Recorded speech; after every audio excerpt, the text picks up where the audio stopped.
सिन्हा, हमारे arm forces के chief of defence staff.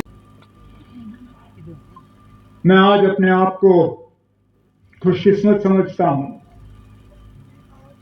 कि इस मौके पे जबकि हम 9वीं बार वेटरन्स डे का आज यहां मनाने का सिलसिला चला रहे हैं, मैं अपने आप को आपके दरमियान पाता हूं।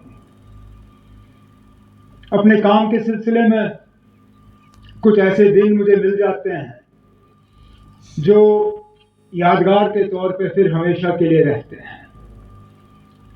ये शायद एक ऐसा ही दिन होगा, क्योंकि मुझे आज आपके दरमियान थोड़ा सा समय बिताने का मौका मिल रहा है, और आप लोग वो हैं जिन्होंने इस मुल्क के लिए सारा कुछ दिया। आपके बारे में जब कहा जाता है तो ये कहा जाता है,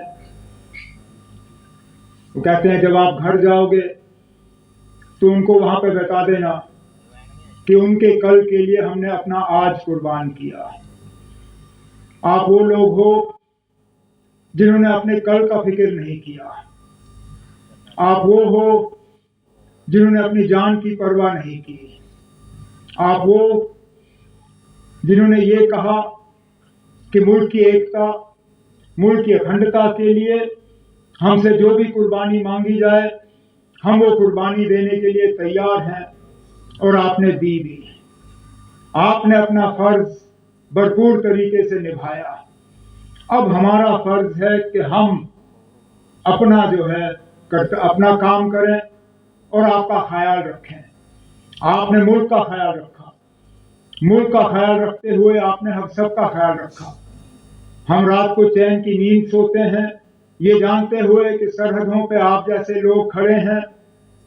आप हैं जो हमारे इस मुल्क के दुश्मनों का मुकाबला करेंगे। आप हैं जो हमारी सुरक्षा का पूरी तरह से बंदोबस्त करेंगे। आप हैं जो ये तय करते हैं कि हम अपनी रोजमर्रा की जिंदगी जो है आराम से बिता पाएं। और अब हमारा फर्ज बनता है कि आपकी कोई मुश्किल ना रहे, आपकी कोई परेशानी ना रहे, आपको कोई तकलीफ ना हो। और ये जब हम करें तो हमें ये समझ के नहीं करना चाहिए कि हम आप पे एहसान कर रहे हैं, क्योंकि ये हमारा फर्ज है। हम आपका किया हुआ एहसान चुका रहे हैं। आपने जो इस मुल्क के लिए किया, आपने हमारे ऊपर एक बहुत बड़ा एहसान किया है। अब हमारा फर्ज बनता है कि आपकी खिदमत करके, आपके मुतालबे हल करके, आपकी मुश्किलात कम करके हम अपना फर्ज निभाएं। और मैं आज इस मौके पे आप सबको यकीन दिलाना चाहता हूं कि जम्मू कश्मीर हुकूमत के तरफ से जितना अभी तक हमने किया है वो हम जारी रखेंगे। लेकिन अगर कहीं पर कोई कोताही रही हो, कोई खामी रही हो, कोई कमजोरी रही हो, तो हमारे तक वो पहुंचा दीजिएगा ताकि हम उसको दुरुस्त करें। हमारी कोशिश रहेगी कि रिक्रूटमेंट में जहां रिजर्वेशन का सिलसिला आपके लिए रखा गया है उसको पूरी तरह से इस्तेमाल किया जाए। जो माली मदद की जाती है, जो स्कीम्स के तहत फाइनेंशियल सपोर्ट आपको मिलता है, उसमें किसी तरह की रुकावट नहीं होनी चाहिए। उसमें वक्त पे आपको जो माली मदद मिलनी चाहिए वो आप तक पहुंच जानी चाहिए। कोशिश ये रही है कि एक सर्विसमैन और हमारे दरमियान जो ताल्लुकात हैं उनको और बेहतर और ज्यादा मजबूत किया जाए। ये कहते हुए मुझे कोई हिचकिचाहट नहीं है कि मेरे मंत्रिमंडल में भी एक पूर्व सैनिक का बेटा जो है वो मंत्री के तौर पे मेरी मदद कर रहा है, सतीश शर्मा साहब। और ये सतीश और मैं मिलके आपको यकीन दिलाते हैं कि जहां कहीं आपको हमारी जरूरत पड़ेगी, जहां कहीं हमारी हुकूमत आपके रोजमर्रा के मुतालबों और मुश्किलातों में थोड़ी सी भी कमी ला पाएगी, हम जरूर वो आपके साथ कंधे से कंधा मिला के ये काम जो है हम करेंगे। क्योंकि जैसे मैंने कहा, आप लोगों की अब खिदमत करना, आप लोगों की मदद करना ये हमारा फर्ज है। संपूर्ण राष्ट्र को स्मरण दिलाता है कि अगर हम आत्मगौरव के साथ मस्तक ऊंचा करके दुनिया की तीसरी बड़ी आर्थिक ताकत बनने जा रहे हैं तो उसके पीछे हमारे वेटरन्स का तप भी शामिल है, उनका परिश्रम और बलिदान भी शामिल है। मैं देश के आदरणीय प्रधानमंत्री श्रीमान नरेंद्र मोदी जी तथा भारत के रक्षा मंत्री आदरणीय श्री राजनाथ सिंह जी के प्रति हृदय से कृतज्ञता ज्ञापित करना चाहूंगा, जिन्होंने वीरता और बलिदान के प्रतीक भूतपूर्व सैनिकों के सम्मान में हर वर्ष 14 जनवरी को इस पावन और पवित्र दिवस को एक बड़े उत्सव के रूप में मनाने का फैसला लिया है।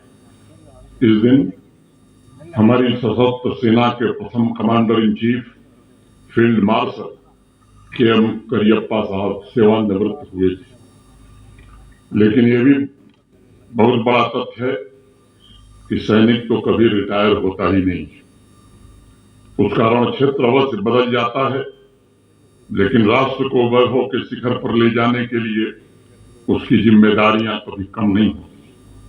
अपने सेवा काल में रक्त से विजय गाथा लिखने वाले सैनिक रिटायरमेंट के पश्चात भारतवर्ष की संपन्नता और समृद्धि के उपाय करने में सदैव लगे रहते हैं, जिसे मैं समाज की सबसे बड़ी प्रेरणा शक्ति मानता हूं।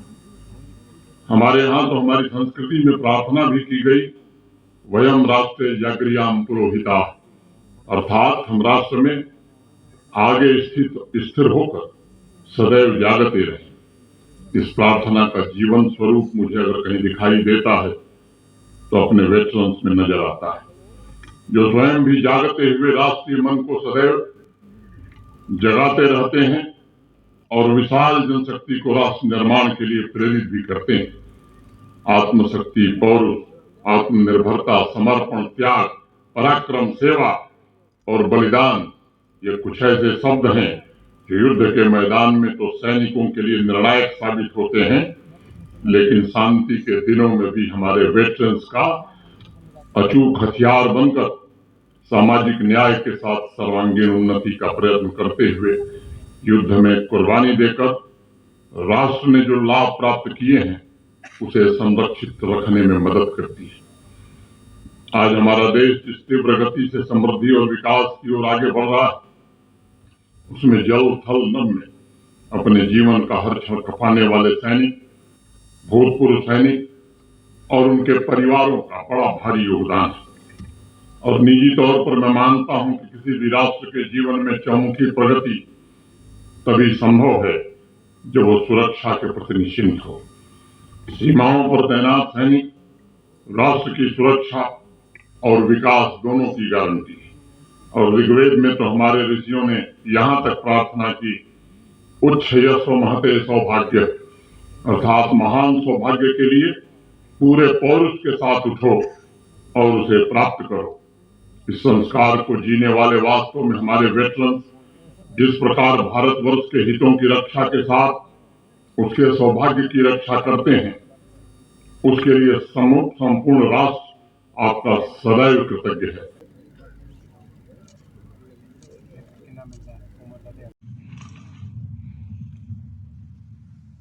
हमारे जम्मू कश्मीर के माननीय उपराज्यपाल श्री मनोज जी सिन्हा, जम्मू कश्मीर के माननीय मुख्यमंत्री जनाब उमर अब्दुल्ला साहब, मिनिस्टर जल शक्ति जनाब Javed Ahmed Rana, Shri Satish Sharma, minister government of Jammu Kashmir Shri Jugal Kishore ji Sharma, member of parliament Jammu Kashmir, general Anil Chauhan, chief of defence staff, lieutenant general MV Suchindra Kumar, GOC-in-C northern command, Shri Atal Dulloo, chief secretary Jammu Kashmir, यहां मौजूद अन्य हमारे सारे जनप्रतिनिधिगण, अधिकारी वर्ग, हमारे सभी सम्मानित वेटरन्स, वीर नारियां और मेरे मीडिया के मित्रों, वेटरन डे के अवसर पर आज अखनूर में आप सबके बीच आना, मैं मानता हूं कि हमारे लिए बहुत ही एक प्रसन्नता का विषय है। मैं यहां उपस्थित और पूरे देश के सारे वेटरन्स और उनके परिवारजनों को मकर संक्रांति और नव वर्ष की हार्दिक शुभकामनाएं देता हूं।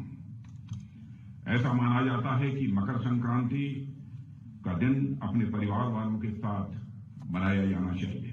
तो आज मैं अपनी लार्जर फैमिली यानी हमारे वेटरन्स के साथ संक्रांति का पर्व मनाने आप सबके बीच यहां आया हूं। साथियों, नाम इसके भले ही अलग अलग हों, लेकिन आज के दिन का उल्लास पूरे देश में एक जैसा ही रहता है। इसलिए इस मंच से मैं आज के दिन का उत्सव मनाने वाले हर एक भारतीय को अपनी तरफ से ढेर सारी हार्दिक शुभकामनाएं देता हूं। और ये अच्छी बात है कि इस बार का वेटरन्स डे समारोह हम सब अखनूर कश्मीर में मना रहे हैं। यह निश्चित रूप से हमारे लिए बहुत बड़ा क्षण है, क्योंकि आप देखिए 3 वर्षों से जाने अनजाने में या फिर चाहे अनचाहे सरकारों ने कश्मीर को अलग तरीके से ट्रीट किया है। इसका परिणाम यह हुआ है कि हमारे कश्मीरी भाई बहन कभी भी उस तरह का जुड़ाव महसूस नहीं कर पाए। मैं इतिहास के उन पन्नों को नहीं पलटना चाहता हूं, मैं बस यही कहना चाहता हूं कि वो पुराने दिन अब चले गए और हमारी सरकार की सबसे बड़ी प्राथमिकता है कि हमें कश्मीर और देश के बाकी हिस्सों में जो भी थोड़ी बहुत दिलों की दूरियां रही होंगी उसको मिटा देना है। और मैं उमर अब्दुल्ला साहब जो यहाँ के मुख्यमंत्री हैं, मैं उनको बधाई देना चाहता हूं। इस दिशा में उनके द्वारा कदम उठाए जा रहे हैं। सरकार में आने के बाद हम अपने प्रयासों को जमीनी धरातल पर लेकर आए हैं। इस हमारे लिए कश्मीर क्या है यह ज्यादा बतलाने की जरूरत नहीं है। अखनूर में वेटरन्स डे का मनाया जाना इस बात को साबित करता है कि हमारे दिल में जो स्थान दिल्ली का है वही स्थान अखनूर का है, वही स्थान यह कश्मीर का है। हिमालय की तलहटी में स्थित यह क्षेत्र अपने आप में बहुत ही सुंदर जगह तो है ही, इसके साथ साथ इस स्थान का एक ऐतिहासिक महत्व भी है। कहा जाता है कि यहाँ की गुफाओं में पांडव अपने वनवास के दौरान रुके थे। जो जिस म्यूजियम का आज मैंने लोकार्पण किया है उस म्यूजियम में इसे दर्शाया गया है। भगवान परशुराम का भी इस धरती से नाता रहा है। लेकिन साथियों, पर्यावरण की सुंदरता को समेटे हुए यह स्थान क्लाइमेट की दृष्टि से भी कहीं ज्यादा दुर्गम भी है। भारत के अलग अलग क्षेत्र से लोग इस स्थान पर आते हैं, यहाँ की प्रकृति का वह आनंद उठाते हैं। लेकिन एक बात यह ध्यान देने वाली है कि जो भी व्यक्ति इस स्थान पर आता है वह इसका अनुभव कर पाता है कि यहाँ पर रहना कहीं ज्यादा चुनौती भरा काम है।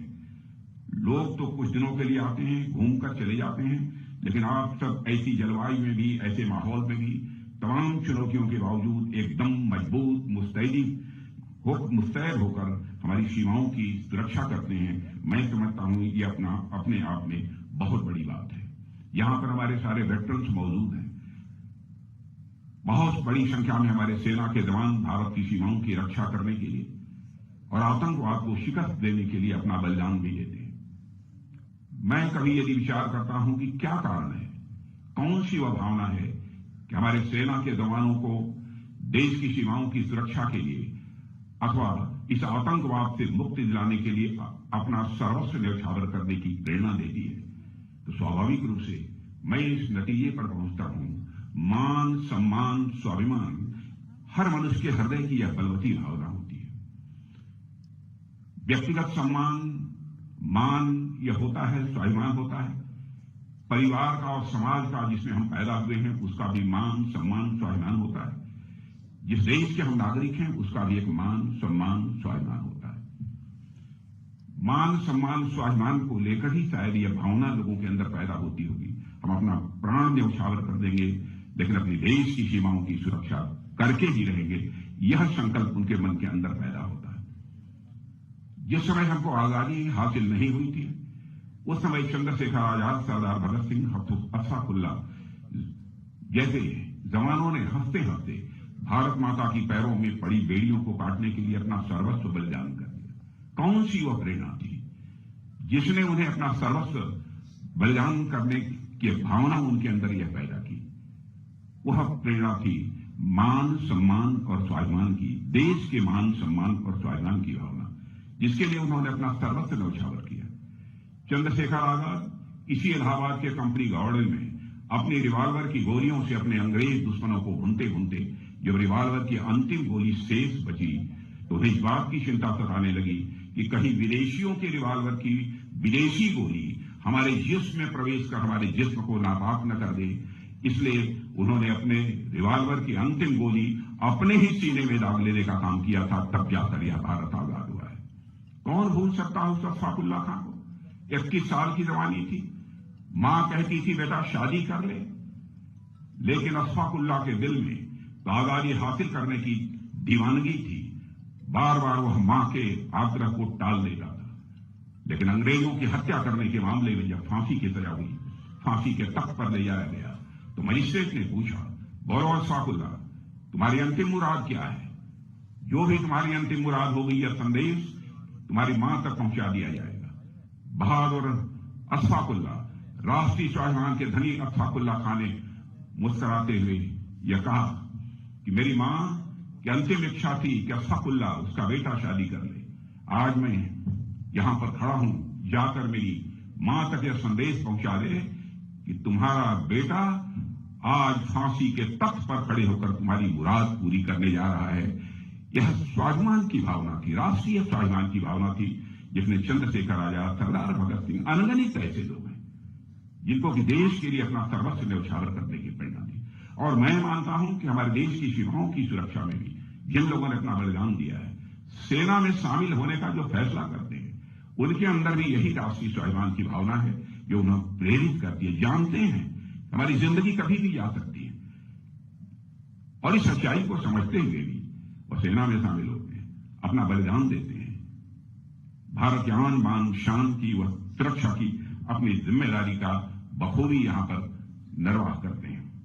आज यदि वेटरन्स डे पर यहां पर मौजूद हूं तो मैं शीश झुकाकर सारे वेटरन्स को और उनके सभी परिवार के सदस्यों को जहां मैं नमन करता हूं, वहीं पर आप सबके बीच यहां पर खड़ा हूं। तो जो आज हमारे बीच नहीं है, जिन्होंने देश की सीमाओं की सुरक्षा के लिए अपना सब कुछ न्यौछावर कर दिया, उनकी भी स्मृति को, उनकी याद को मैं एक बार पुनः नमन करना चाहता हूं। साथियों, बातें बहुत सारी हैं, बहुत विस्तार में नहीं आना चाहूंगा, लेकिन वेटरन्स का जहां तक प्रश्न है, वेटरन्स के लिए सरकार ने बहुत सारे कदम उठाए हैं। मैं ये नहीं कहना चाहता कि सरकार ने जो कुछ भी कदम उठाए हैं, जो भी फैसले सरकार ने लिए हैं, वह सब पर्याप्त हैं। हो सकता है इससे भी अधिक की भी आवश्यकता हो, लेकिन उन सारे कदम, चाहे वन रैंक वन पेंशन हुआ, तो अन्य भी बहुत सारी चीजें, उनकी चर्चा आपके सामने हुई है। मैं ज्यादा समय इस संबंध में नहीं लेना चाहता, लेकिन एक काम जो इधर नए वर्ष में जब अधिकारियों की बैठक थी, उसमें मैंने निर्देश दिया था कि हमारी सरकार ने दूर दराज के इलाकों में रहने वाले पूर्व सैनिकों और उनके परिजनों की सहूलियत के लिए मोबाइल मेडिकल यूनिट एवं दवाओं की डोर स्टेप डिलीवरी कराने का एक महत्वपूर्ण निर्णय लिया है, और इसके आवश्यक निर्देश भी हमारी तरफ से दे दिए गए हैं। तैयारी शुरू हो गई है, थोड़ा समय लगेगा, लेकिन डोर स्टेप डिलीवरी का यह सिलसिला हम प्रारंभ करेंगे। हम यह आपको आश्वस्त करना चाहते हैं।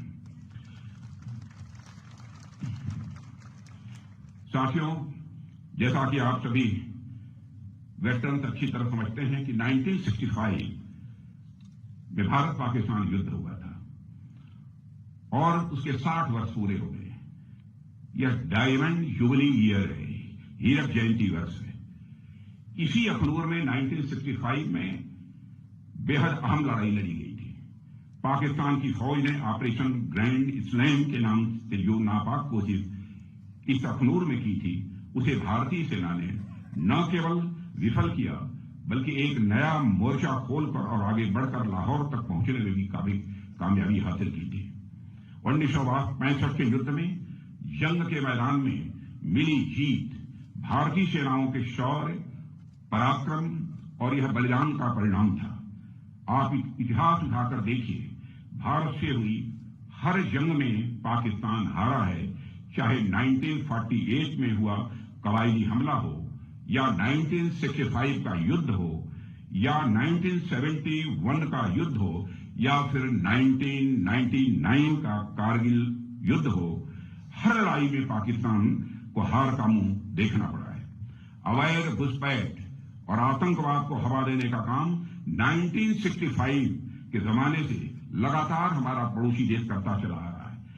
उसकी यही उम्मीद रही है कि जम्मू और कश्मीर में जो हमारे मुस्लिम आबादी के लोग हैं, वह पाक फौज के साथ खड़े होंगे, लेकिन उनकी मुराद न पूरी हुई है और न कभी भी वह पूरी होने पाएगी, यह मैं पूरे विश्वास के साथ कह सकता हूं। क्योंकि आपने देखा होगा न तो 1965 में यहां के लोगों ने पाकिस्तान का साथ दिया, न ही आतंकवाद के इस दौर में साथ दिया, बल्कि आतंकवाद से लड़ते लड़ते हमारे कई मुस्लिम भाइयों ने भी अपनी शहादत दी है। मोहम्मद उस्मान को भी मैं नहीं भूल सकता। पहले ऐसे मुस्लिम व सैनिक थे जिन्होंने देश की सीमाओं की सुरक्षा के लिए अपना बलिदान दिया था।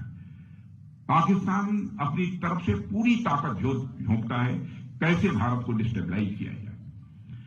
इसके बावजूद पाकिस्तान ने आज तक आतंकवाद का दामन नहीं छोड़ा है।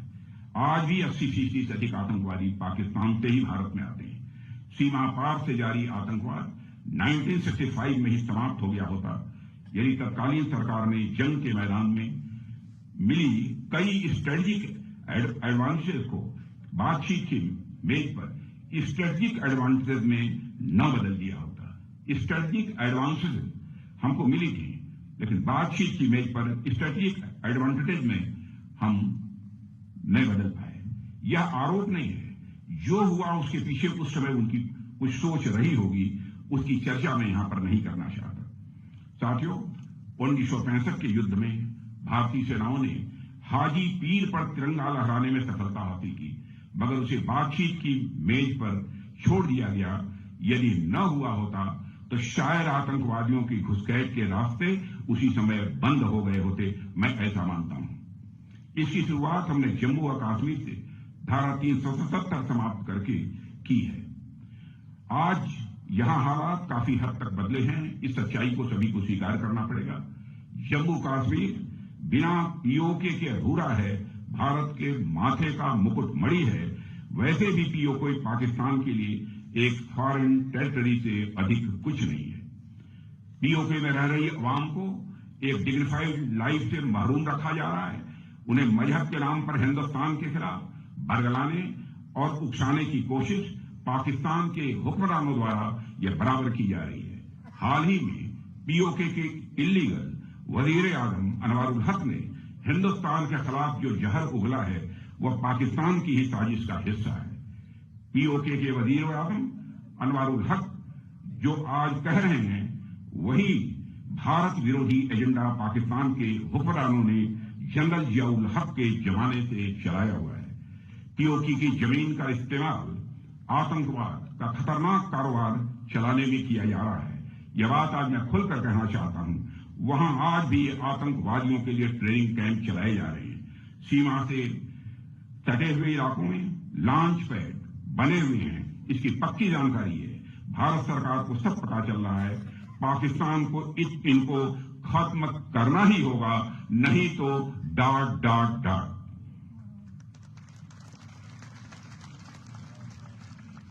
साथियों, आज के अवसर पर बहुत सारी बातें थी जो मैं आप सबके सामने रखना चाहता था, लेकिन हमारे पूर्व वक्ताओं ने भी विस्तार पूर्वक बहुत सारी चर्चा आपके सामने कर दी है, इसलिए उस विस्तार में मैं बहुत अधिक नहीं जाना चाहता हूं।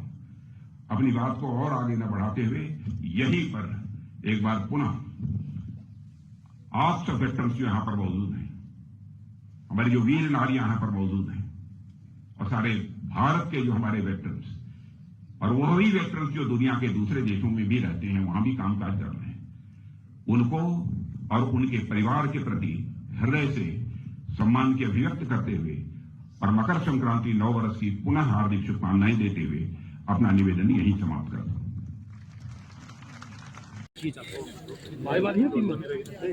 चलो काम वाले अपने थैंक यू सर।